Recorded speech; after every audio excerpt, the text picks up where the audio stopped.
इसलिए आपका मन, आपका ध्यान, आपके कान कथा में रहे, इसका प्रयास करें। खूब प्रेम से गोविंद की ये कथा श्रवण पाठ करें। बोले सत्यनारायण भगवान की जय। भगवान की अद्भुत कथा प्रारंभ कर रहे हैं।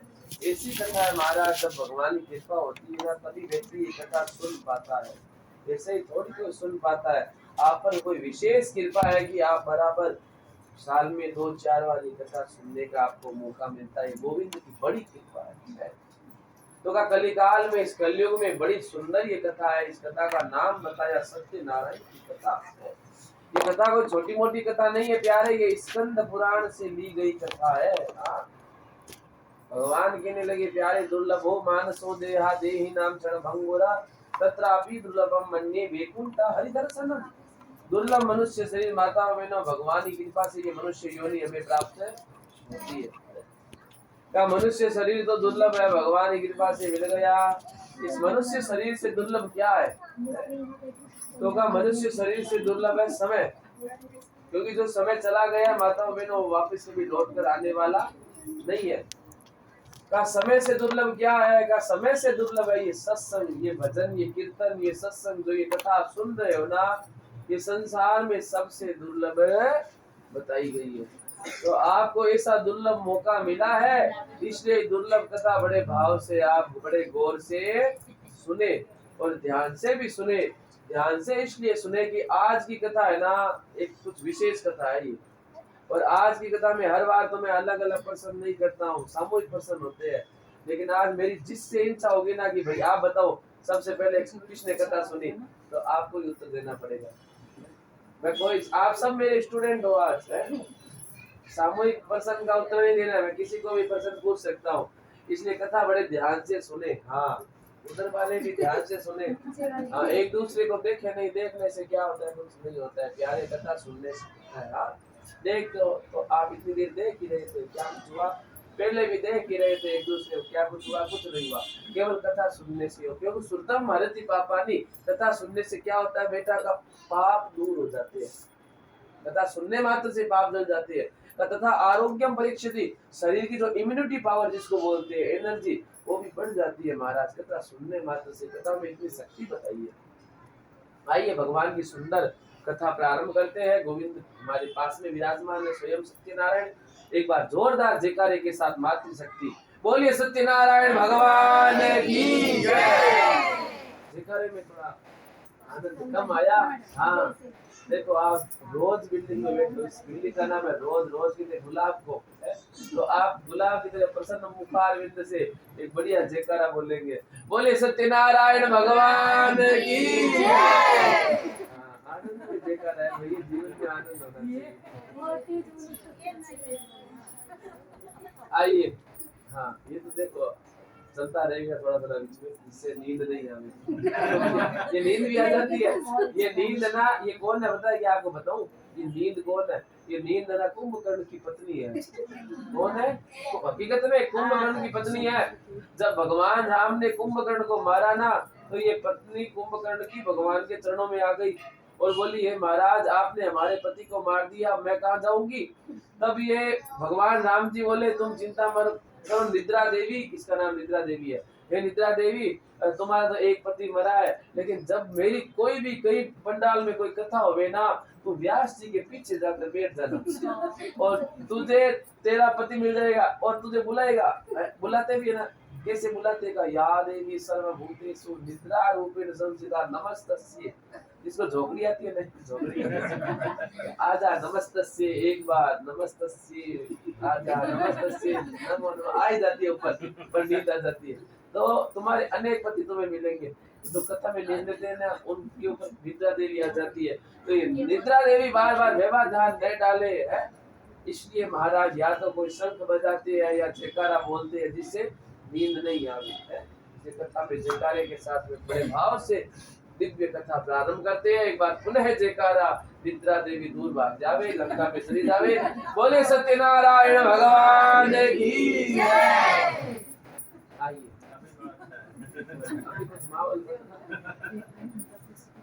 यार, एक बात है, कमेंट आप एक दूसरे को पास करते रहते हो, कमेंट की कमी नहीं है। कोई बोलने वाला चाहिए बस। प्यारे कृष्णाय वासुदेवाय हरये परमात्मने प्रणतः क्लेशनाशाय गोविंदाय नमो नमः। सभी का क्लेश का नाश करने वाले गोविंद के श्री चरणों में कोटि कोटि वंदन करते हैं, प्रणाम करते हैं, भगवान को नमस्कार करते हैं। अब कथा प्रारंभ कर रहे हैं बेटी गुड़िया, कोई बात नहीं करेंगे क्योंकि देखो आज माइक नहीं है, आप बात करोगे ना तो मैं भी प्रसंग चूक जाऊंगा, दोष लगेगा आपको। पढ़े नहीं जाएंगे जो हाँ। वैसे मैं ध्यान से लेकिन आप सब ध्यान रखना, कथा में विशेष बात नहीं करना, केवल ये 25 मिनट की जो कथा चलेगी इसमें फिर आप खूब बोलना, मैं सुनूंगा। भगवान कहने लगे प्यारे कल कल नादनी पावन गंगा के तट पर आज की कथा चल रही है नैमिषारण्य तीर्थ में। ये कथा शुरू हुई नैमिषारण्य तीर्थ में। सनकादि 88,000 ऋषिगण इकट्ठे हुए, सबकी भलाई के लिए विचार कर रहे थे। वहीं पर एक संत आए, संत का नाम था श्री सूत जी महाराज। जैसे ही सूत जी आए सारे ऋषिगण खड़े हो गए। उनमें से एक ऋषि थे, ऋषि का नाम था सौनक जी। सौनक जी ने कहा, हे सूत जी महाराज कोई ऐसी कथा बताओ जिससे कलयुग के लोगों का कल्याण हो जावे। और कथा आप जो भी बताते हो, कोई 7 दिन की भागवत बताई, देवी भागवत 9 दिन की बताई, राम कथा 9 दिन की बताई। इतना कलयुग के लोगों के पास क्या नहीं है, समय नहीं है। तो कम समय लगे, फल भी ज्यादा मिले, खर्चा भी कम होवे, ऐसी कोई कथा बता दो। सूत जी महाराज हंसने लगे। सूत जी महाराज का, ऋषियों जो आपने कहा है ऐसी कथा बताओ जिसमें समय कम लगे, फल भी ज्यादा मिले। यही प्रश्न एक बार नारद जी ने भगवान विष्णु से किया था। एक बार की बात है माताओं बहनों भाइयों, नारद जी घूमते घूमते धरती पे आए और नारद जी ने देखा कलयुग चल रहा है, सभी लोग दुखी है, कोई तन दुखी, कोई मन दुखी, कोई मन में उदास, थोड़े थोड़े सुखी, सभी दुखी सुखी राम के दास। क्या देखा, कलयुग में कोई तन से दुखी है, समझ लो शरीर में रोग लग गया तो दुख हो गया, महाराज ये रोग कैसे ठीक हो भी बोले हैं। कोई तन से दुखी है, कोई मन से भी दुखी है। मन से कैसे दुखी है माताओं बहनों, पड़ोसी के पास ज्यादा पैसा है, हमारे पास तो कुछ है ही नहीं तो दुख हो गया। उसकी बीननी तो बहुत बढ़िया है, बात भी मानती है, मेरी तो वो बात भी नहीं मानती तो दुख हो गया। दूसरे के सुख को देखकर भी आज कलयुग का व्यक्ति दुखी है। कोई धनी भी नहीं रहे तो दास, किसी के पास धन नहीं है तो दुखी, किसी के पास ज्यादा धन है तो वो सोच रहा है धन कहाँ रखूं, वैसे दुखी है। तो नारद जी ने क्या देखा कि सभी लोग दुखी है, किसी के संतान नहीं है तो भी दुखी है, संतान है तो वो संतान बात नहीं मानती तो दुखी है। तो नारद जी ने सोचा इन लोगों का कल्याण कैसे होगा। ध्यान से सुने माताओं बहनों, नारद जी सीधे गए हैं वैकुंठ में। वैकुंठ में कौन रहते हैं, हाँ जो बात करेगा ना उसको मैं 21 हनुमान चालीसा का पाठ कराऊंगा। हाँ ये दंड मिलेगा, नदाने नहीं दूंगा। यदि 21 हनुमान चालीसा आपको नहीं आता, 21 राम राम की माला यही बैठ कर फेराऊंगा, संकल्प करा दूंगा, इसलिए बात नहीं करें। वैसे तो आप मेरे अग्रणी हो, मेरे से बड़े हो, फिर भी आज मैं व्यासपीठ में बैठा हूँ ना, आपको कुछ भी कह सकता हूँ। हाँ प्यारे प्राणनाथ भगवान कहने लगे, महाराज नारद जी गए सीधे वैकुंठ में। वैकुंठ में कौन रहते हैं, का विष्णु भगवान रहते हैं। जाकर नारद जी ने भगवान विष्णु को प्रणाम किया, नमस्कार किया। नारद विष्णु भगवान बोले, अरे नारद आज तेरा आना कैसे हुआ, क्योंकि नारद जी बिना कारण कहीं जाते नहीं थे। नारद जी ने कहा, भगवान मैं आज धरती पे गया, कलयुग चल रहा है, लोग सभी दुखी है, हे गोविंद कोई ऐसी कथा बताओ जिससे लोगों का कल्याण हो जावे, जिसकी जैसी मनोकामना होवे मनोकामना पूर्ण हो जावे, ऐसी कोई कथा बताओ। भगवान बोले, तुम्हारे प्रेम से कथा सुना रहा हूँ, उस कथा का नाम है सत्यनारायण की कथा। बेटा वो मेरी ही कथा है। भगवान बोले, तब महाराज नारद जी बोले, तो भगवान बताओ ना उसका विधि विधान क्या है, कैसे करनी चाहिए, कब करनी चाहिए। और भगवान कथा तो आपकी है, अच्छी बात है, लेकिन कोई लंबी चौड़ी कथा मत बता देना, क्योंकि वो कलयुग के लोग दुखी तो है लेकिन टाइम एक के पास ही नहीं है, सब बिजी है। तो ऐसी कथा बताना जिसमें समय भी कम लगे और फल भी ज्यादा मिले। भगवान हंसने लगे। भगवान बोले, बेटा वही कथा सुना रहा हूँ, उस कथा का नाम है सत्यनारायण की कथा, वो मेरी ही कथा है। नारद जी ने पूछा, कैसे करनी चाहिए कथा, कैसे उसकी विधि है। भगवान बोले, उसकी विधि भी बड़ी सरल है, केले का फल चढ़ावे, केले के पत्ते लगावे, खूब प्रेम से गणपति माता जी नवग्रह देवी देवताओं की पूजा करे, मेरी पूजा करे। भगवान कहते मेरा कीर्तन करे, कथा सुने, खूब प्रेम से साठी के हलवा साठी का चूर्ण बनावे, सवाए मात्र में खूब प्रेम से भगवान की पूजा अर्चना कथा यज्ञ आरती करे और पंडित जी को दक्षिणा भी देवे। ऐसा भी लिखा है भैया। तो कथा में लिखा है तो बात तो पूरी ही कहनी पड़ेगी ना, आधी अधूरी कैसे बोलूं। आपने ही बोला आज तो ध्यान से कहना महाराज जी, माइक नहीं, हम भी आपका ध्यान रखेंगे। तो शब्द नहीं छोड़ेंगे भैया, मात्रा भी नहीं छोड़ेंगे। तो भगवान कहने लगे इस प्रकार जो कथा करेगा ना हे नारद, उसकी जिसकी जैसी मनोकामना होगी उसकी मनोकामना पूर्ण हो जाएगी मेरी कृपा से। बोले सत्यनारायण भगवान की। ये था मातम्य। मातम्य कहते हैं महत्व को। माताओं बहनों, इस कथा का ये महत्व है, जिसकी जैसी मनोकामना होती है इस कथा के द्वारा वो महत्व, उसका मनोकामना उसकी पूर्ण हो जाती है। अब यहाँ से कथा प्रारंभ हो रही है। तो माताओं बहनों का सबसे पहले ये कथा किसने सुनी? आप भी ध्यान से सुनना, क्योंकि जब कथा पूरी होगी ना मेरी इच्छा होगी उसको खड़ा करके प्रश्न पूछूंगा, बता भाई पहले किसने सुनी, दूसरी बार किसने सुनी है। और जो उत्तर नहीं देगा उसको 21 हनुमान चालीसा कराऊंगा यहीं पर बैठा करके, तुम जी के घर में। अपने घर पे नहीं चलेगा, ये इनका ही संकल्प होगा, इन्हीं को पुण्य मिलेगा, आपको कुछ नहीं मिलेगा, केवल आपका टाइम खोटी होगा। चलिए आगे प्रारंभ करते हैं। उस सबसे पहले कथा किसने सुनी? तो का एक ब्राह्मण ने सुनी। ब्राह्मण बड़ा गरीब था महाराज, दर दर की ठोकरें खाता, भिक्षा मांगकर अपने परिवार का पालन किया करता था। एक समय की बात है, आज वो ब्राह्मण भिक्षा मांगने जा रहा था, तो भगवान से देखा नहीं गया। स्वयं भगवान सत्यनारायण एक बूढ़े ब्राह्मण का रूप धारण करके आए और बोले अरे ब्राह्मण तू क्यों भिक्षा मांगता है? वो ब्राह्मण बोला अरे ब्राह्मण देवता मैं बड़ा गरीब हूँ, मेरे शरीर में भी सामर्थ्य नहीं कि मैं कमा के खा सकूं, परिवार के लालन पालन के लिए मुझे भिक्षा मांगनी पड़ती है। तो महाराज वो ब्राह्मण बने हुए भगवान नारायण बोले देख ब्राह्मण मैं तेरे को एक उपाय बताता हूँ, उस उपाय के करने से तेरी गरीबी दूर हो जाएगी। उस ब्राह्मण ने कहा अरे ब्राह्मण देवता जो आप मुझे उपाय बताएंगे मैं अवश्य करूंगा। कहते महाराज ब्राह्मण बने हुए भगवान नारायण थे, उन्होंने कहा बेटा ऐसा कर तू भगवान सत्यदेव की पूजा अर्चना कथा कर जिससे तेरी गरीबी दूर हो जाएगी। कहते जो जो विधि विधान पूजा का नारद जी को बताया था ना वही पूरा पूजा का विधि विधान उस ब्राह्मण को बताया। ब्राह्मण ने संकल्प कर लिया कल जो भी मुझे भिक्षा में धन मिलेगा उससे मैं अपने घर में कथा अवश्य कराऊंगा। कहते महाराज ब्राह्मण घर पे आ गया। जो ब्राह्मण भगवान बने हुए थे वो तो अंतर ध्यान हो गए। ब्राह्मण घर पे आया, घर पे आते आते कहते रात हो गई। रात को उस ब्राह्मण को पूरी रात नींद नहीं आई। कहते रात्रि का जागरण हो गया। सुबह उठा, जहाँ धनवान लोग रहते हैं भिक्षा मांगने गया, देखे लक्ष्मी नारायण जी भगवान की ऐसी कृपा हुई उसको आज भिक्षा में 10 गुना धन ज्यादा मिला। बड़ा राजी हुआ, बड़ा प्रसन्न हुआ, पूरे कुटुंब परिवार को इकट्ठा करके खूब प्रेम से सत्यदेव की पूजा की। भगवान सत्यनारायण की पूजा अर्चना से वो गरीब ब्राह्मण बड़ा धनवान हुआ, उसकी श्रद्धा बढ़ गई। कहते हर पूर्णिमा के दिन वो अपने घर में कथा कराने लगा। कथा के प्रभाव से अंत में वो ब्राह्मण भी सीधा गोलोक धाम में चला गया। बोले सत्यनारायण भगवान की जय। कहते उसके बाद में कथा किसने सुनी? तो माताओं बहनों सुनी। उसके बाद में लकड़हारा था, बड़ा महाराज प्यासा था। पूर्णिमा का एक दिन मैंने अभी कहा था ना वो ब्राह्मण पूर्णिमा को कथा करता था। कहते वही पूर्णिमा का दिन था, लकड़हारा प्यासा था। लकड़हारा ने लकड़ी का गठरा तो बाहर रख दिया, अंदर चला गया। देखा कि ब्राह्मण देवता सारे परिवार से पूजा कर रहे, वो भी बैठ गया। लास्ट में प्रसाद लिया, फिर बोला अरे ब्राह्मण देवता आप कौन से देवता की पूजा कर रहे हो? मेरे को बड़ी शांति मिली, मेरे को भी बताओ ना ये पूजा का क्या फल मिलता है? तो महाराज वो ब्राह्मण बोला अरे लकड़हारे हम भगवान सत्यदेव की पूजा कर रहे थे, इस पूजा से गरीबी दूर हो जाती है। तब महाराज वो लकड़हारा बोला तो इससे गरीबी दूर होती तो मैं भी बड़ा गरीब हूँ, मेरे को भी तो ये विधि विधान बताओ, मैं भी अपने घर में कथा कराऊंगा। कहते उस ब्राह्मण ने पूरा विधि विधान कथा का बता दिया। लकड़हारा घर पे आया है, विचार कर रहा है कल जो भी मुझे लकड़ी का भाव मिलेगा उससे मैं मेरे घर में सत्यनारायण की कथा अवश्य कराऊंगा। फिर सारी रात गुजर गई, लेकिन उस रात को उस लकड़हारे को बोलो नींद नहीं आई। सुबह उठा है, जहाँ धनवान लोग रहते हैं, लकड़ी बेचने गया, मेरे गोविंद की ऐसी कृपा हुई है वालों, आज उसे लकड़ी में 4 गुना धन ज्यादा मिला और बड़ा प्रसन्न हुआ, राजी हुआ, खुश हो गया है। पूरे कुटुंब परिवार को इकट्ठा किया, खूब प्रेम से सत्यदेव की सत्यनारायण की पूजा अर्चना की।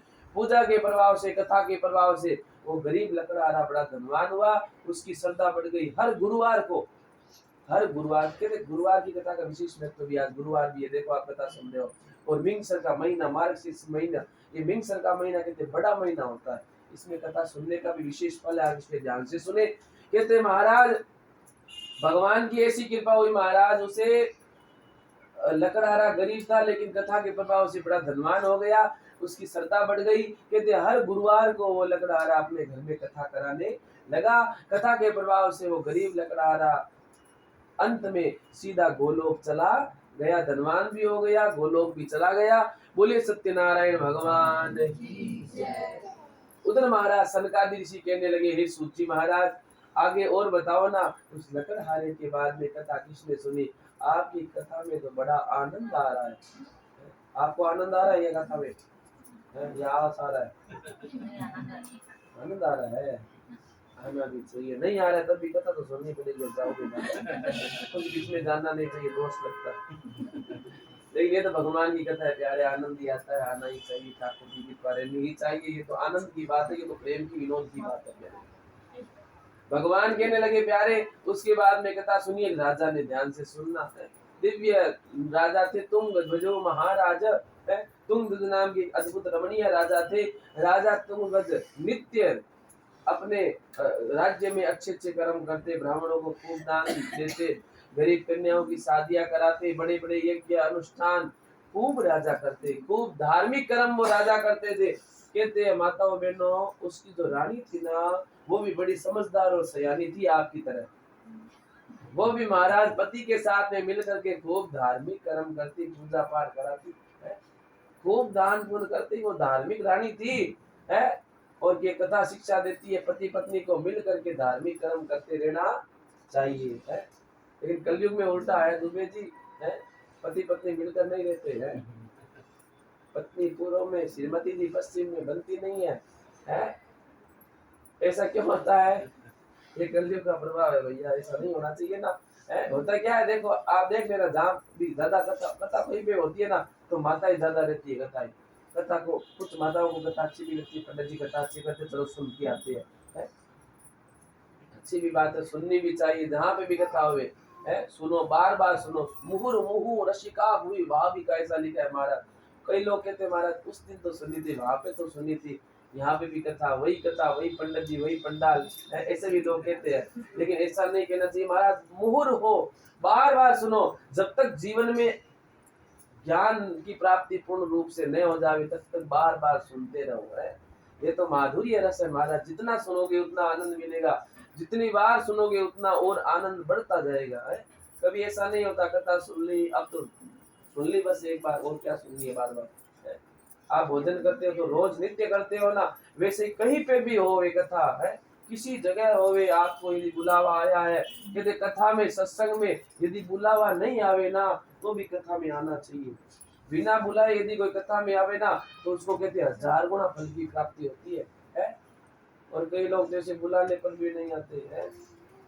लेकिन आप तो बढ़िया हो, सब आते भी हो, मैं आपको नहीं कह रहा, लेकिन ध्यान रखना। तो भगवान कहने लगे महाराज, अब वो राजा रानी परस्पर मिलकर के धार्मिक कर्म करते थे, पति पत्नी को भी मिलकर के धर्म के काम करते रहना चाहिए, ये जीवन का सार बताया। आज राजा रानी दोनों कहते हैं नदी के पावन तट पर भद्रशिला नाम की एक नदी थी, उस नदी के ऊपर राजा रानी भगवान सत्यनारायण की व्रत कथा पूजा कर रहे थे। उसी समय वहां पर एक सेठ आया, सेठ ने देखा राजा रानी कथा कर रहे हैं, वो भी बैठ गया। कथा पूरी होने के बाद बोला, अरे राजन आप कौन से देवता की पूजा कर रहे थे और इस कथा पूजा से फल क्या मिलता है? तो वो राजा बोला, अरे सेठ हम भगवान सत्यनारायण की व्रत पूजा कथा कर रहे थे, इस कथा पूजा से वैसे तो जिसकी जैसी मनोकामना है मनोकामना पूर्ण हो जाती है। वैसे देखो सेठ हमारे कोई धन की तो कमी है नहीं, लेकिन हमारे संतान नहीं है, संतान प्राप्ति के लिए हम हमारे लिए यहाँ पे कथा कर रहे हैं। तो वो सेठ बोला क्या इस कथा से संतान होती है? राजा बोला बेटा विश्वास तो फलदायक है, यदि विश्वास पक्का होगा तो फल भी तुझे पक्का ही मिलेगा। सेठ ने कह दिया, अरे राजन जब हमारी संतान होगी तो हम भी अपने घर में कथा अवश्य कराएंगे। कहते महाराज भगवान तो घट घट के वासी है, माताओं बहनों उसकी करुणमयी पुकार ठाकुर जी ने सुन ली। और देखते ही देखते महाराज भगवान की ऐसी कृपा हुई, वो सेठ जी घर पे आए हैं और पत्नी का नाम है लीलावती। लीलावती ने कहा आज तो सेठ जी बड़े प्रसन्न लग रहे हो, क्योंकि ये चेहरा बता देता है आदमी गुस्से में या चेहरे में, ये सब बता देता है।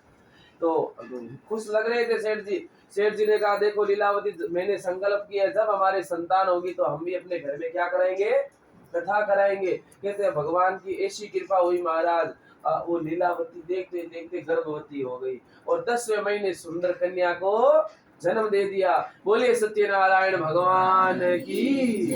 कन्या का जन्म हो गया है। अब तो महाराज सेठानी ने कहा, लीलावती ने कहा जी आपने कहा था ना कथा कराओ, कथा कराइए। लेकिन वो सेठ जी आपकी तरह नहीं थे, बड़े होशियार थे। होशियार नहीं, सेठ जी डेढ़ होशियार थे। एक्स्ट्रा जिसको होशियार बोलते हैं ना, कहीं कहीं ये तो एक्स्ट्रा होशियार है। एक्स्ट्रा होशियार नहीं हो, हाँ होशियार मैं ऐसा नहीं कहता कि आप भोले बन जाओ, है? लेकिन ज्यादा होशियार भी नहीं होना चाहिए। वो सेठ जी ज्यादा होशियार थे प्यारे। वो सेठ जी बोले कि अरे लीलावती देखो अभी कथा नहीं कराएंगे, जब इसकी शादी होगी तब कथा कराएंगे। सेठ जी ने सोचा अभी कथा कराएंगे तो खर्चा हो जाएगा, है पंडित जी को भी दक्षिणा देनी पड़ेगी, वो भी लंबी लिस्ट दे देंगे पूजा की, क्योंकि सेठ जी कथा कर रहे हैं तो सामान लिखने में हमारे क्या जाता है। तो बढ़िया बढ़िया सामान मंगावे जो काम आवे घर पे, है और भंडारा करना पड़ेगा, खर्चा हो जाएगा। इससे अच्छा जब इसकी शादी होगी तो वो पंडित जी तो आते ही विवाह कराने, उसी दक्षिणा में फेरे करवा लेंगे शादी वाले, उसी दक्षिणा में वो सिद्धांत कथा हो जाएगी। और सामान तो आता ही है फेरों में, वही फेरों में हो गया कुंकू चावल, वही महाराज सत्यनारायण का हो गया, और भंडारा तो होता ही है, वही फेरों का, वही शादी का हो गया, वही सत्य कथा का हो गया। एक दिन से दो निशाने, तब इसकी शादी तभी कथा। कहते हैं वो तो महाराज देखते देखते तारीख आगे की डाल दी है। वो तो भगवान की दी हुई कन्या थी ना, और वो अपने पिता के घर में चंद्रमा की कला के समान बनने लगी। कहते चंद्रमा की कला के समान बनने वाली उस कन्या का नाम रख दिया कला। आज कलावती महाराज कुछ सहेलियों के साथ दुबे जी खेल रही थी। सेठ के दूतों ने सोचा कन्या सयानी हो गई, इसकी शादी कर देनी चाहिए। दूतों ने जाकर कहा सेठ जी को, अरे सेठ जी कन्या सयानी हो गई है, शादी कर देवे। सेठ जी ने कहा हाँ चलिए आप ऐसा करिए दूतों, आप सब जाइए कंचनपुर नगर, वहां पर सुंदर बनिए के बेटे को लेकर आइए, खूब धूमधाम से हमारी कन्या का विवाह कराएंगे। कहते दूत गए कंचनपुर नगर, सुंदर बनिए के पुत्र को लेके आए, खूब धूमधाम से सेठ जी ने विवाह किया। कहते खर्चा भी सेठ जी ने खूब किया था, लेकिन एक चीज करना भूल गया। क्या भूल गया? भगवान रुष्ट हो गए, अरे सेठ तो बार बार मेरी पूजा से विमुख हो रहा है, जा तो घोर कष्ट को प्राप्त होगा। भगवान ने ऐसा श्राप दे दिया। उधर सेठ जी ने देखा देखो विवाह का काम तो हो गया है, वापिस व्यापार में लग जाना चाहिए। कहते अब तो अपने दामाद जी को भी साथ में ले लिया है, पार्टनर बना लिया दामाद जी को, और दोनों ससुर और दामाद दोनों दूसरे राज्य में, जिस राज्य का राजा है चंद्रकेतु, वहां पे व्यापार करने लगे। कहते आज चंद्रकेतु यहाँ व्यापार कर रहे हैं। एक दिन भगवान की ऐसी माया चली माताओं बहनों, आज चंद्रकेतु के खजाने में चोर घुस गए हैं, जितना धन था चोर लेकर भाग रहे हैं। कहते आगे आगे चोर भाग रहे हैं, पीछे पीछे राजा के सिपाही भाग रहे थे। अब महाराज रात का टाइम था, रात का समय था, चोरों ने डर के मारे जिस पेड़ के नीचे वो सेठ और दामाद सो रहे थे, जमाई सो रहे थे, वहां पे धन रख दिया।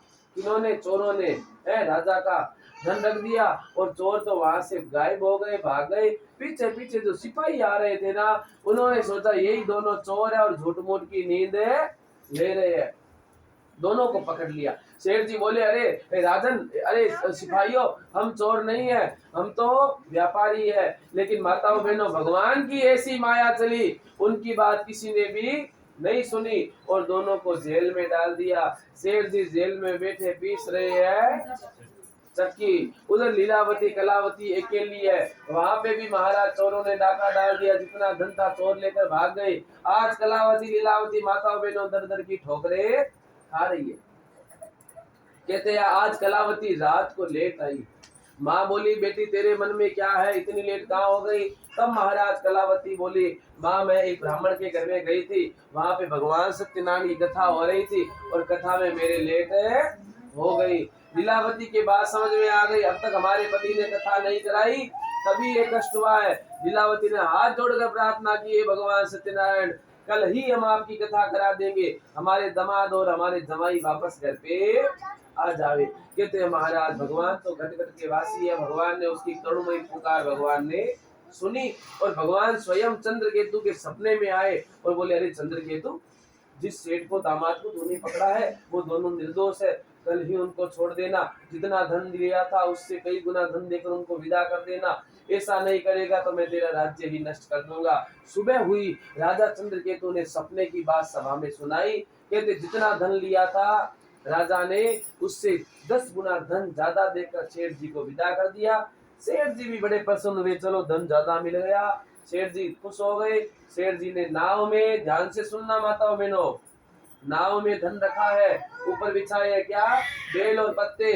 अब सेठ जी अपने गांव जाने के लिए तैयार हो रहे हैं। उसी समय भगवान ने सोचा सेठ जी जेल जाकर आए हैं, सुधर गए होंगे। कहते व्यक्ति जेल जाने के बाद सुधर जाते हैं, लेकिन मैंने कहा था ना जो ज्यादा होशियार होते हैं ना जल्दी से नहीं सुधरते। सेठ जी एक्स्ट्रा होशियार थे प्यारे, आपकी तरह थोड़ी थे भोले भाले। सेठ जी, अब सेठ जी की परीक्षा के लिए भगवान स्वयं आ रहे हैं। नारायण रूप क्या लिया है का, साधु का रूप, साधु बनकर आए हैं। आओ, सुंदर माला पहनी हुई एकदम रुद्राक्ष की है, जटा जूट, हाथ में त्रिशूल लिए हुए साधु बने हुए है। कौन का, भगवान नारायण। भगवान आकर बोले अरे सेठ, तुम्हारी नाव तो बड़ी भारी भारी लग रही है, नाव में इतना क्या भर रखा है। क्योंकि सेठ जी ने नीचे धन रखा था, ऊपर बेल पत्ते बिछाए थे। कहते ये जब धन आता है तो अहंकार रूपी चीज भी व्यक्ति के पास, अभिमान भी आ ही जाता है थोड़ा थोड़ा, आई बिना नहीं रहता। सेठ जी ने कहा ऐसे तिरछी आंख करके, अरे तुझे दिखता नहीं है साधु, मेरी नाव में बेल पत्ते भरे हैं। तो भगवान बने हुए ठाकुर जी कहने लगे वाह रे, हमसे भी है, तुम्हारी नाव में बेल पत्ते है, चल तेरी नाव में तो बेल पत्ते ही हो। भगवान ने ऐसा आशीर्वाद दिया। और कहते उस रिवर कहते नदी को, नदी के किनारे जाकर गोविंद बैठ गए। अब सेठ जी ने देखा चलिए नाव में चढ़ते हैं। जैसे ही नाव में पैर धरा, पैर नीचे धसने लगा, इधर सेठ जी का कलेजा भी धसने लगा। सेठ जी ने बोला नीचे तो मेरे धन है, पैर क्यों धस रहा है। कहते पत्ते उठा रहे, पत्तों के नीचे बोलो पत्ते ही पत्ते, पत्ते ही पत्ते, धन तो वहाँ था ही नहीं। धन ओ सेठ जी तो महाराज आ ही नहीं कर पाए और वहीं पे मूर्छा आकर गिर गए। अब महाराज सेठ जी का दामाद आया, जल का छिटा दिया, ससुर जी उठो, ससुर जी उठो। ससुर जी की हालत खराब, कौन उठावे। अब महाराज कैसे करके ससुर जी को उठाया। ससुर जी तो रोने लगे, अरे बेटा मेरा धन किधर चला गया, अरे यही रखा था फोन, कहाँ गया मेरा धन। रोने लगे, सेठ जी विलाप करने लगे। सेठ का दामाद बोला पिताजी चिंता मत करो, पहले बताओ कोई आया था क्या। सेठ जी बोला अरे कोई नहीं आया बेटा, बस मेरा धन किधर चला गया। अरे चिंता मत करो, बताओ सही, कोई तो आया होगा। और तो कोई नहीं आया, तो दूर बेटा ना साधु वही आया था बेटा, उसने मेरे से ऐसा पूछा, मैंने उसको ऐसा जवाब दिया। तब महाराज सेठ का दामाद बोला लगता उसी ने, वो कोई साधु बहुत दिव्य लग रहा है, लगता है उसने कोई जादू टोना किया है, उन्हीं के पास सत्य ससुर जी, वही हमारा धन वापस है कर सकते हैं। कहते महाराज अब तो दामाद और उसका ससुर दोनों गए हैं, भगवान बने हैं साधु, जाके प्रणाम किया है भगवान साधु महाराज हमारी भूल क्षमा करो, हमारा धन वापस कर दो। भगवान बने हैं, साधु बने हैं, भगवान भी कम थोड़ी है? भगवान तो संसार में सबसे ज्यादा कोई नाटक करने वाले ना भगवान कर सकते हैं। विचार करो कन्हैया कब मटकी फोड़ के जाती, वो गोपियां ढूंढती रहती है, तेरे लाला ने माखन खाया हुआ है, कभी मिले ठाकुर जी, कभी कोई गोपी के हाथ ही नहीं आए। वो सेठ से क्या आते, सेठ से कहा अरे धन धन वापस कर दो, मैंने धन लिया है, देख मेरे पास ना कोई झोली ना हो, मैं तेरे धन का क्या करूंगा, ना कोई मेरे आगे ना कोई पीछे, धन वापस कर दो, ऐसी कोई बात होती है? अब महाराज सेठ जी तो विनम्र हो गए। सेठ जी बोले मैं ऐसा नहीं कहता आपने धन लिया है, लेकिन आप बड़े चमत्कारी लग रहे हो, बड़े बाबा कुछ तो दिव्य लगे, कुछ तो बताओ मेरा धन कहाँ है। ज्यादा विलाप करने लगे। गोविंद तो करुणा के सागर है। भगवान बोले बेटा देख तेरी मस्तक रेखा से लग रहा है तू भगवान सत्यदेव की पूजा से विमुख है, तो भगवान सत्यदेव की कथा पूजा कर तो हो सकता है तेरा धन वापस आ जाए। कहते उसी नदी के पावन तट पर सेठ जी ने भगवान सत्यनारायण की कथा पूजा कराई। कथा और पूजा के प्रभाव से सेठ जी का धन वैसे का वैसा हो गया। सेठ जी बड़े प्रसन्न हुए। महाराज बोलिए सत्यनारायण भगवान की। तेरे सेठ जी अपने नाव में बैठे हैं और भगवान का कीर्तन करते करते करते अपने गांव में पहुंच गए। अब गांव में पहुंच गए सेठ जी, दूतों को भेज दिया, जाओ दूतों तुम्हारी सेठानी को बोल दो सेठ जी वापस आ गए। उधर कहते लीलावती कलावती आप सब की तरह ही महाराज कथा में बैठी थी। अब कहते लीलावती ने तो महाराज पूरी पूजा कर ली, कथा भी पूरी सुनी। बेटी को बोली बेटी तू भी पूजा पूरी करके आना, प्रसाद लेकर आना, मैं तुम्हारे पिता और पति से मिलने जा रही हूँ। कहते महाराज सेठानी तो चली गई। उधर कलावती ने पूजा भी आधी अधूरी की है। और प्रसाद भी नहीं लिया। लोगों ने कहा बेटी प्रसाद तो ले ले, लेकिन पति मोह के कारण, मेरा पति आया है, पति मोह के कारण उसने प्रसाद का भी अनादर कर दिया। जैसे ही महाराज वो कलावती नदी के पास आई, देखते देखते माताओं बहनों हुआ क्या कि उसका पति नाव समेत नदी में डूब गया। अब जैसे ही पता चला कि पति देव तो डूब गए हैं, कलावती को पता चला मेरे पति डूब चुके हैं, कलावती तो महाराज जोर जोर से रोने लगी, विलाप करने लगी, हाय मेरे पति किधर चले गए, अभी तो मेरे को दिख ही रहे थे, कहाँ चले गए। जब लोगों को पता चला दामाद जी डूब गए, वो भी विलाप करने लगे, कहते कलावती तो रोते बिलखते, कलावती वहीं पे मूर्छा खाकर गिर पड़ी। लीलावती से देखा नहीं जा रहा अपने बेटी का दुख, वो भी विलाप करने लगी, हमारे कौन से पूर्व जन्मों के पापों के कारण हमें ये कष्ट हुआ है, हमारे दामाद जी किधर चले गए, बार बार ये दुख हो रहा है। कहते महाराज आज ऐसा वहां पे प्रसंग हो गया, उस समय महाराज सेठ जी समझ गए लगता है कोई भूल हुई है। माताओं बहनों, सेठ जी ने हाथ जोड़कर प्रार्थना की, भगवान सत्यनारायण आपकी माया को बड़े बड़े देवता नहीं समझ सकते, तो मैं सेठ क्या समझूंगा। कहते उसी समय आकाशवाणी हुई, अरे सेठ तुम्हारी कन्या ने मेरे प्रसाद का अनादर किया है, घर जावेगी प्रसाद लेगी तो इसका पति तुम्हारा धन वापस आ जाएंगे। उसी क्षण महाराज कलावती घर पे गई, गोविंद का प्रसाद लिया, प्रसाद लेने मात्र से उसका पति वैसे का वैसा वापस आ गया और उसका धन भी आ गया। सेठ जी प्रसन्न हुए। माताओं बहनों, उस क्षण के बाद में सेठ जी के हृदय में भक्ति रूपी बीज लग गया। सेठ जी तो अपना व्यापार था वो दामाद जी को पकड़ा दिया। सेठ जी नित्य अपने घर में सत्यनारायण की कथा कराने लगे। कहते नित्य कथा के प्रभाव से क्या हुआ, सेठ जी बड़े धनवान हुए और अंत में वो सेठ जी सीधे स्वर्ग चले गए, सुंदर विमान में बैठ करके। बोले सत्यनारायण भगवान की जय। देखिए ये कथा का इतना महत्व है, इतना महत्व, जो कथा सुनते हैं ना उनके लिए सुंदर विमान आता है। तो आप सुनते रहो सुनते रहो, एक दिन तो जाना ही है, क्या पंडित जी क्या आप कौन से अमर रहने वाले, तो वो सुंदर विमान हमारे लिए आवे, इसलिए कथा सुनते रहो, जहाँ पे भी कथा है भैया ये भी पुण्य मिलता है। देखिए बार बार का है, जहाँ जो कथा सुनते हैं वो यहाँ पे भी आनंद से रहते हैं और उनके लिए सुंदर विमान आता है। तो ध्यान से हाँ विमान में चढ़ते समय बोले सत्यनारायण भगवान की जय। अंतिम उपदेश दे रहे हैं भगवान, ध्यान से सुने, अंतिम उपदेश कुछ क्षण आपके लिए और लेंगे। भगवान कहने लगे महाराज, उसके बाद में अंतिम कथा और सुना रहा हूँ। एक राजा और थे, राजा का नाम था बब्रुवाहन। राजा बड़े दिव्य थे, पराक्रमी राजा थे, नित्य अपनी पूरी प्रजा का पालन और पुत्र के समान करते।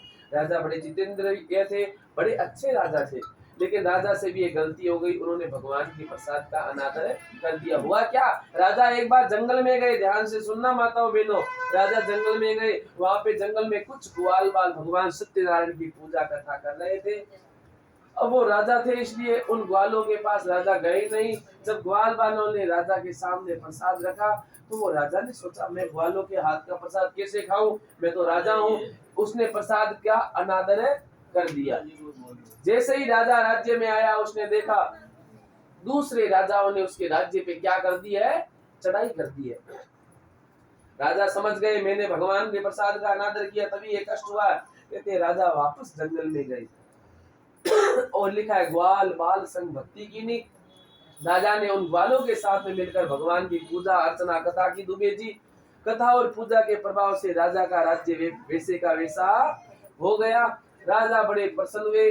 राजा नित्य अपने राज्य में क्या कराने लगे, सत्यनारायण की कथा कराने लगे। नित्य कथा के प्रभाव से राजा चक्रवर्ती सम्राट बने और अंत में वो राजा भी सीधे सुंदर विमान में स्वर्ग चले गए। बोलिए नारायण भगवान की जय। तो माताओं बहनों भाइयों, इस कलयुग में जो इस कथा को सुनते हैं, जो इस कथा को सुनाते हैं, ध्यान से सुनना, जो इस कथा को सुनते हैं और जो कथा को जोर से बोलिए सुनाते हैं, बोलो सुनते हैं, उनके सारे पाप उसी क्षण नष्ट हो जाते हैं। तो आप सब क्या आप आज तक सारे क्लीन हो गए, जो वॉशिंग पाउडर से नहीं होते, जो निरमा से नहीं होते, जो साबुन से रगड़ रगड़ के आप धोते हो ना, तब भी मेल कॉर्नर में रह जाता है। कहीं बोलते भैया क्या होती है। तो महाराज ध्यान से सुनना, कभी भी कपड़े धो तो घर के धोना, ज्यादा से मत धोना जिससे कपड़े खराब हो जाए। तो भगवान कहने लगे महाराज जो इस कथा को सुनते ही है तो चलो आनंद की बात है, आपके हंसी थोड़ा चेहरे पे हंसी मुस्कान रहनी चाहिए। भगवान भी चेहरा, भगवान का चेहरा भी देखो मुस्कुराते हैं, भगवान कभी गुस्से में नहीं रहते, ना कोई ऐसे सीरियस रहते हैं, भगवान भी हंसते रहते हैं। जीवन है हमारा ठाकुर जी की कृपा से एक बार मिलता है, ये मनुष्य जन्म केवल एक बार ही मिलता है, ऐसा ही समझो, वापिस मिलने वाला ही नहीं। क्योंकि 84 लाख नरक है, ऐसा भागवत में आता है।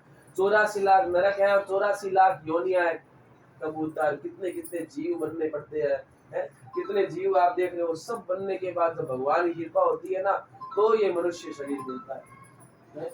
और किसी ने गाया भी है, मनुष्य जन्म अनमोल रे, माटी में ना घोल रे, अब तो मिला है फिर न मिलेगा, कभी नहीं कभी नहीं कभी नहीं। मनुष्य जन्म एक बार मिलता है, वापस रिटर्न आपको कभी मिलने वाला नहीं है। संसार की सारी वस्तुएं वापस मिल जाएगी, यदि चली गई है तो वापस भी मिल जाएगी, चाहे कोई भी वस्तु हो। लेकिन ये मनुष्य शरीर वापस नहीं मिलेगा। इसलिए शरीर से क्या करे, सत्कर्म करे, अच्छे कर्म करे, भगवान का नाम लेवे, जितना हो सके सत्संग करे, घर पे भी जितना हो सके राम का नाम लेवे। भोजन बनाते समय कब करना चाहिए का राम का नाम, किसी भी समय में का उठते बैठते करते काम मुख से बोलो सीताराम है। तो आप उठते बैठते सोते पड़े पड़े है, कुछ भी करते है, रोटी बनाते खाना बनाते कोई भी काम कर रहे हो है, झाड़ू साफी कुछ भी लगा रहे हो, तो भी आप भगवान का नाम ले सकते हो। ऐसा नियम अपनाए। शास्त्र तो ऐसा कहता है कि आपको 24 घंटे मिले हैं। कितने घंटे मिले हैं पूरे दिन में? 24 घंटे के 4 भागों में आप विभक्त करो। 24 घंटों को 4 भाग में क्या करो, विभक्त करो। तो आप कैसे करो? तो 6 घंटे आप नींद लो, 6 घंटे आप पढ़ाई करो, बच्चे हैं तो पढ़ाई करो, या 6 घंटे आप जॉब करो, 6 घंटे आप घूमो फिरो नाचो गाओ, जो आपके मर्जी है वो करो, मोबाइल मत चलाओ, इंस्टाग्राम फेसबुक जो भी आपको करना है, और 6 घंटे आप भजन करो। कलयुग का भक्ता महाराज, नींद तो चलो ठीक है, बात आपकी 6 घंटे ले लेंगे, मोबाइल तो ठीक है कुछ भी कर लेंगे, टाइम पास हो जाएगा है। अब कमाई तो ठीक है, मेहनत करके ड्यूटी जाके आ जाएंगे 6 घंटे, लेकिन 6 घंटे भजन के बहुत ज्यादा बता दिए आपने। भजन के 6 घंटे, कलयुग व्यक्ति था, आपकी तरह नहीं था वो। आप तो सब, आपको मेरे को पता है, मैं आपको 10 घंटे बैठा हूँ तो भी आपसे बैठने के लिए तैयार है। तैयार हो गया? हाँ, बहुत बढ़िया। कभी मौका मिलेगा तो आपको 2 घंटे भी बैठाएंगे। तो भगवान कहने लगे महाराज, वो कलयुगी भगत बोला कि महाराज 6 घंटे वो भजन वाले बहुत ज्यादा है, कुछ कम करो। तो महाराज ने किया, चलो ऐसा करो, तुम 8 घंटे नींद लो और 8 घंटे तुम काम करो और 6 घंटे तुम खेलो कूदो, लेकिन 2 घंटे कम से कम भजन करो। तो वो कलयुगी भगत था, वो बोला महाराज 2 घंटे भजन तो भी बहुत ज्यादा है, कुछ कम करो। तो ऐसा करो, तुम भले ही 24 घंटे में 23 घंटे कुछ भी करो, जो तुम्हारे मन आए वो करो, है अड़ो पड़ो किस पे भी करो, लेकिन कम से कम ईमानदारी से 1 घंटे भजन करो। वो बोला महाराज 1 घंटा ही बहुत ज्यादा है, करो। तो ऐसा करो, तुम भले ही कुछ भी करो, लेकिन ऐसा करो उठते बैठते फिरते चलते कम से कम घर में 10 मिनट तो कम से कम भगवान का कीर्तन करो। तो कहते हैं महाराज, हमारे संत हुए थे संत श्री राम सुखदास जी महाराज, आप गूगल में सर्च करना, बड़े दिव्य संत थे राजस्थान में, और बहुत अद्भुत, गीता प्रेस गोरखपुर से बिलोंग करते थे वो।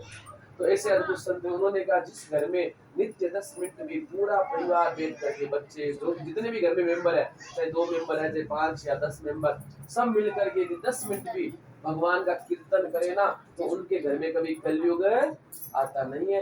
तो ऐसा भी आप कर सकते हैं, घर में कम से कम 10 मिनट कीर्तन करना चाहिए, या कहीं पे भी कथा हो रही है, सत्संग हो रहा है, तो बिना बुलाए भी आप वहां पे जाओ और कथा सत्संग का लाभ प्राप्त करो, जिससे ये मनुष्य जन्म जो आपको मिला है, इस मनुष्य जन्म का भी आप फायदा उठा सके।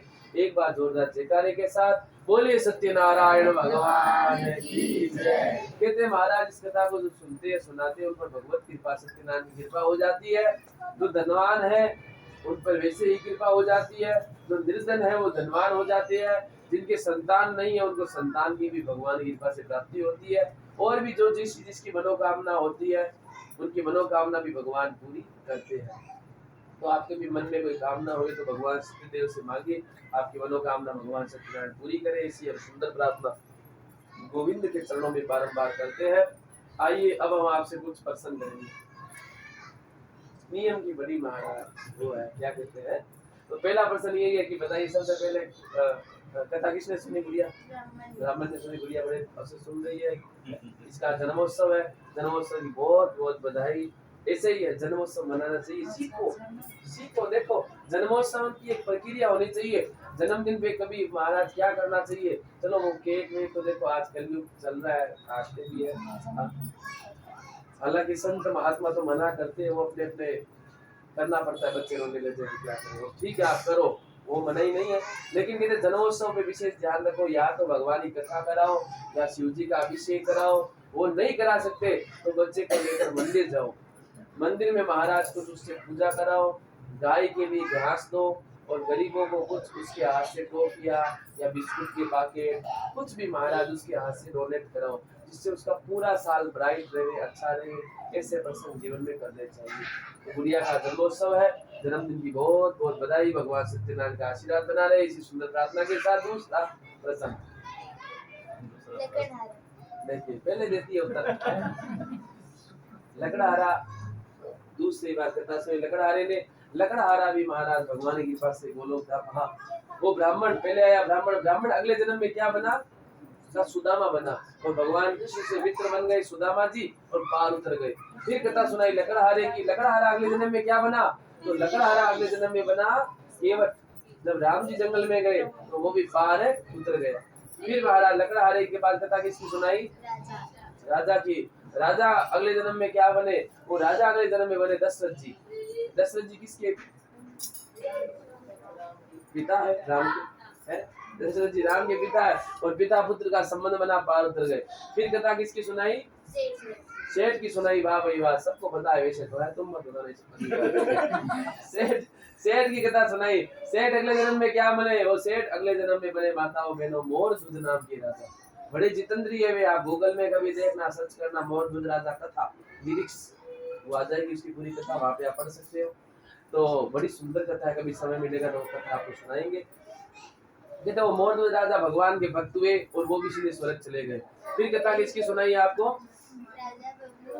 भृगुवाहन नाम की राजा की सुनाई। राजा भी अगले जन्म में वो महाराज क्या बने? वो राजा भी महाराज अगले जन्म में स्वयंभू मनु बने। क्या बने? ब्रह्मा जी ने सृष्टि की रचना की तो एक जोड़ा तैयार किया, पुरुष था स्वयंभू मनु, स्त्री थी शतरूपा। कहते उन्हीं स्वयंभू मनु के 3 कन्या हुई माताओं बहनों, आकृति देवहूति प्रसूति, 2 पुत्र हुए प्रियव्रत और उत्तानपाद। उन्हीं उत्तानपाद के पुत्र हुए ध्रुव जी। ऐसी सुंदर कथा भगवान कहने लगे। वो सब कथा भागवत में है। अब ये कथा को यहाँ विराम देंगे, नहीं तो भागवत जी चालू हो जाएगी, 7 दिन लग जाएंगे। एक बार जोरदार जयकारे के साथ बोले सत्यनारायण भगवान की जय।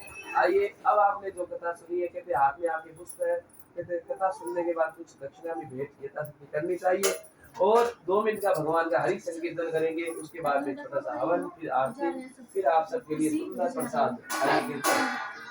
श्री कृष्ण गोविंद हरे मुरारी, हे नाथ नारायण वासुदेवा। श्री कृष्ण गोविंद हरे मुरारी, हे नाथ नारायण वासुदेवा। हे नाथ नारायण वासुदेवा, हे नाथ नारायण वासुदेवा, हे नाथ नारायण वासुदेवा, हे नाथ नारायण वासुदेवा। श्री कृष्ण गोविंद हरे मुरारी, हे नाथ नारायण वासुदेवा। श्री कृष्ण गोविंद हरे मुरारी, हे नाथ नारायण वासुदेवा, हे नाथ नारायण वासुदेवा, हे नाथ नारायण वासुदेवा, हे नाथ नारायण वासुदेवा।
हरे हरे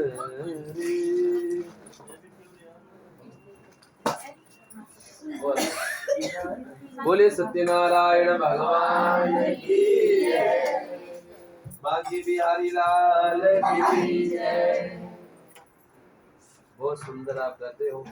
आप सबको बहुत धन्यवाद साधुवाद। मिट्टी है ना रेता मिट्टी कुछ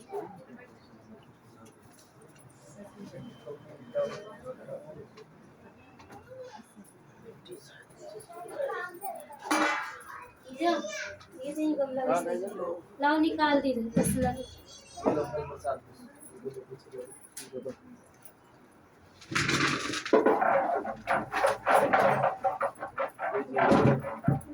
डालने वाला सब कुछ